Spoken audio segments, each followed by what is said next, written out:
Now, and the emergence of COVID-19 saw the introduction of several orthodox remedies to suppress the activities of the virus in the human system.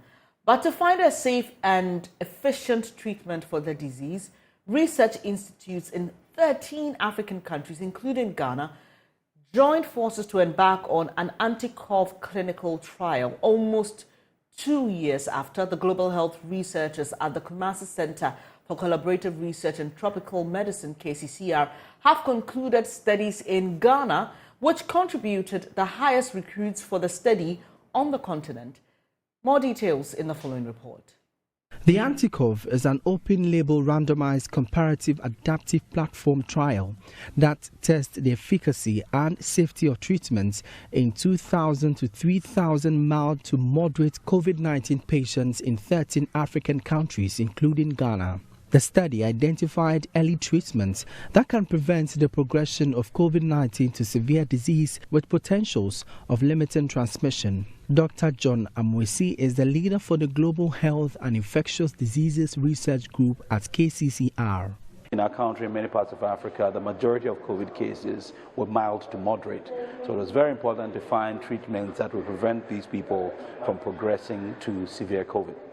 So this is a study that was run in a couple of African countries, including Ghana. And Ghana was one of the main countries where this study was conducted. Study is over, and we have begun the analysis of the findings. It's yet to come out. In Ghana, the clinical study was largely conducted at the Konfanochi Teaching Hospital. Emergency medicine specialist and the research lead at CAF, Dr. Joseph Boni, indicated that a total of 214 were recruited for master study, the highest on the continent. The clinical research investigated the factors affecting the transmission and impact of COVID-19 treatment on the type, strength, and duration of antibody and cellular immune response in sub-Saharan Africa. The analysis of the results are currently underway to establish the effectiveness of the various treatments.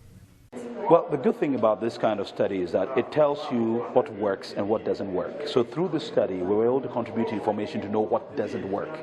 Already you know that chloroquine was dropped. And studies like this contributed to the knowledge that chloroquine is not necessary or does not really work. There are several other treatments that came through which we realized did not really work, and others that happen to contribute a bit. But I must point out that the actual findings of this trial are yet to be released. It's still under analysis, and it's not only Ghana, but the information that was collected across all the countries where this was done. So in the next couple of months, we hope that we should be able to announce the findings from this trial.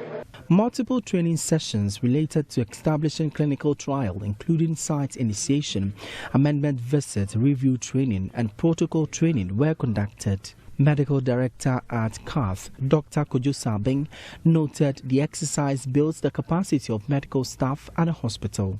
It's also advantageous when we have these interventional studies because it helps to build capacity of staff, because anybody who takes part in the study has to be trained.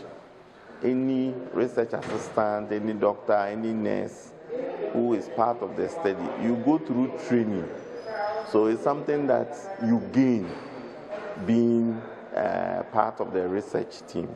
The research group, after the clinical studies, also donated 2 ventilators valued at $15,000 and other medical consumables to the hospital. So the emergency unit is really an area where we need to have a lot of ventilators because, people who come in and have breathing difficulties, before they are stabilized, are supposed to be on these ventilators. That is why a donation to the emergency unit is really in order.